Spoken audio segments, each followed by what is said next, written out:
Magandang araw sa ating mga kababayan from Luzon, Visayas, and Mindanao. Ito po ang inyong lingkod, ang munting tinig ng ordinaryong Filipino. Ang pag-usapan natin ngayon ay ang pagsuporta ng Visayan Bloc ng mga kongresista sa pagiging leader ni House Speaker Faustino D. So, ibig sabihin, ang mga ganitong klasing mga usapin na show of support, lalong-lalo na sa ating bagong House Speaker, no, na si Faustino D. III, nakakabahala. Alam mo kung bakit? Dahil ito ay sinyalis na mga may grupo na naman na ayaw kay Faustino D.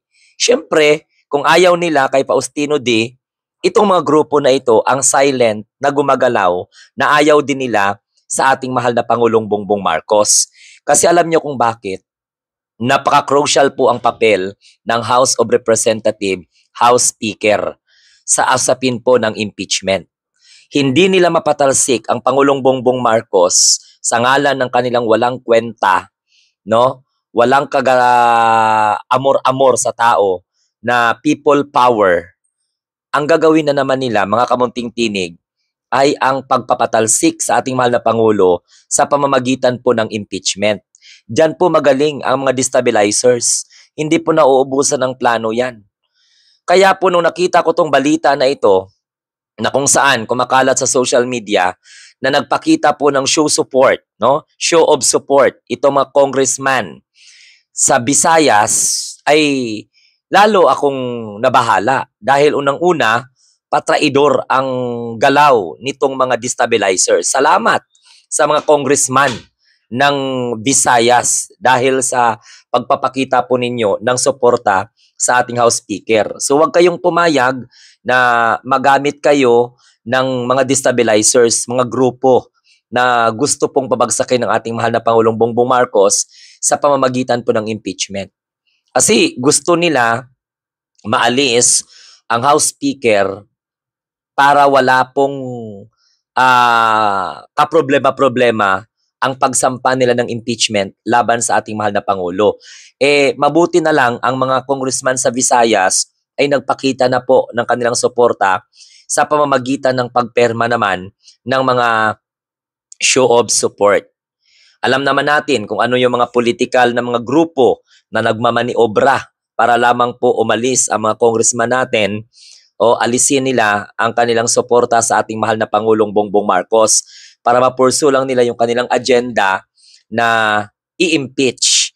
Oo, dahil syempre nalalapit na po ang buwan ng February, pwede po na mag-refile ng impeachment complaint laban kay Sara Duterte. So bago po papasok ang February, no, hangga't wala pang final na sinasabi ang Supreme Court pagdating po sa usapin ng impeachment laban kay Sara Duterte, kasi nga, 'di ba, inihintay pa natin kung ano yung magiging desisyon dahil pinasagot po ng Korte Suprema ang Office of the Vice President, and syempre ganun din po ang House of Representatives ng 19th Congress no, sa kanilang bawat kanya-kanyang mga motion.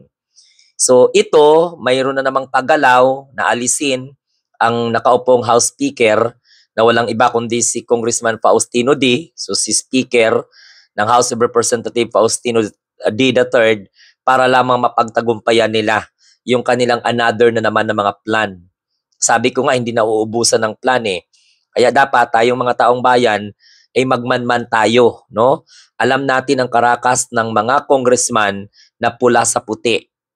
Huwag dapat magpakampante ang ating mahal na Pangulong Bongbong Marcos sa mga kagaguhan nitong mga congressman na kung saan ay naambunan ng katangahan at kabubuhan ng mga maka-Duterte. Kaya po sa punto na ito, nais ko pong ipaalam sa inyo na may mga pagkilos na ginagawa ngayon para palitan si Speaker Faustino D. Ang tanong dyan, magtatagumpay kaya ang kanilang mga balak?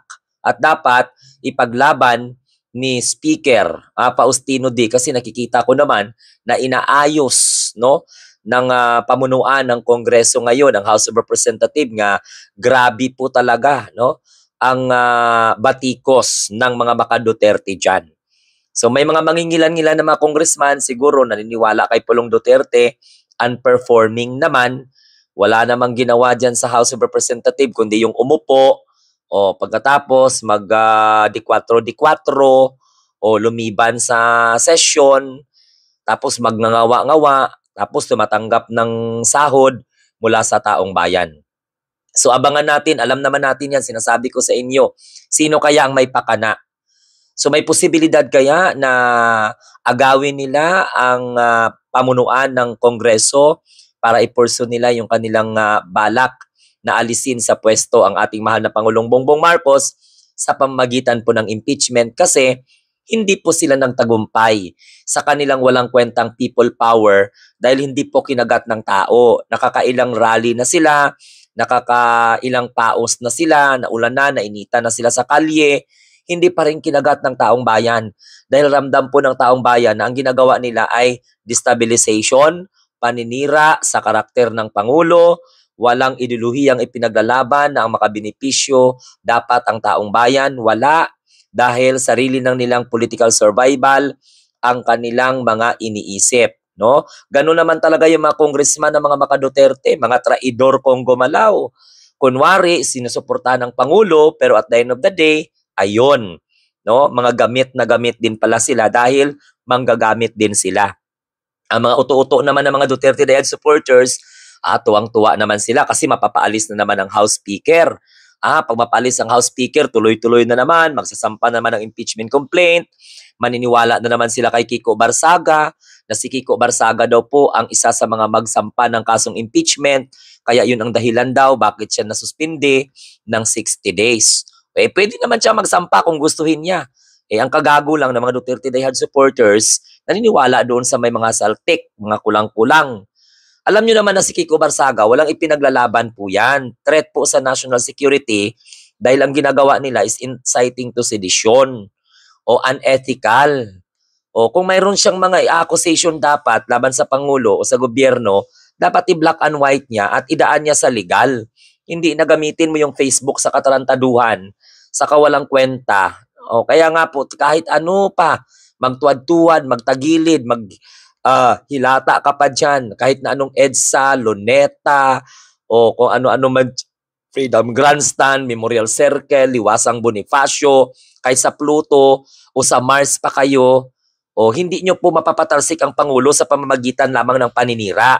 Dahil nakatatak na sa puso at isipan ng taong bayan na mayroong presidente na siyang naglakas ng loob, buong tapang, nanindigan, na wala pong sinasanto kahit kaalyado kung sangkot-sangkot, kahit kapatid sangkot, no? Para labanan ng korupsyon.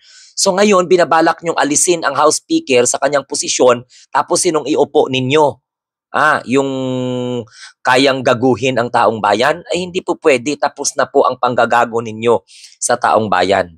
Marcos administration lang po ang nakapagpanumbalik ng tiwala ng taong bayan sa gobyerno.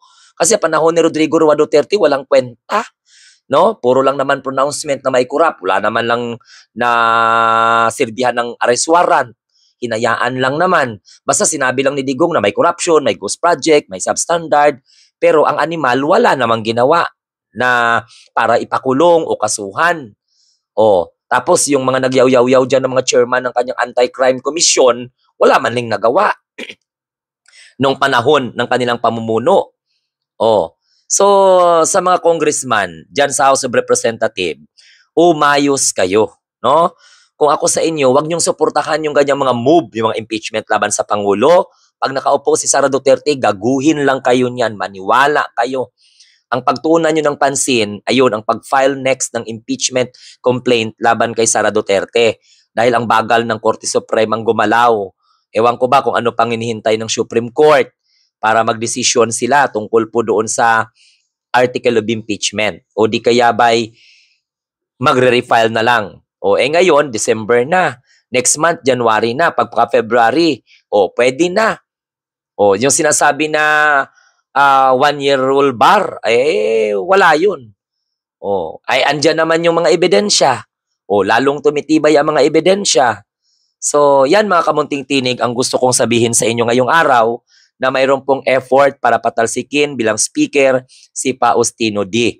Kasi basta nga may mayroong mga show of support, no, sa nakaupong speaker, o itatriangulate na natin yan na talagang merong something na niluluto itong ayaw kay Pangulong Bongbong Marcos, ayaw sa kanya para alisin po sa pwesto ang kasulukuyang nakaupong House Speaker Faustino D. So abangan po natin mga kamunting tinig, titingnan natin kung ano ang mangyayari, no, sa punto na ito, sa usapin na ito. So antabayanan po ang ibang mga ulat at information dito po sa ating Munting Tinig channel. So sa mga congressman, ay nako, imbis na magsuporta kayo sa ganyang klaseng move, isipin po ninyo na dahil po sa Administrasyong Marcos, ayan, nabisto po ang katiwalian. Kaya kayo nga mga congressman na mga malilinis, huwag niyong hayaan na mamanipula kayo ng mga political party na kumakalaban po sa gobyerno for their political survival. Ito po ang inyong lingkod, ang Munting Tinig ng Ordinaryong Filipino. Maraming salamat, mabuhay ang mga bagong Pilipino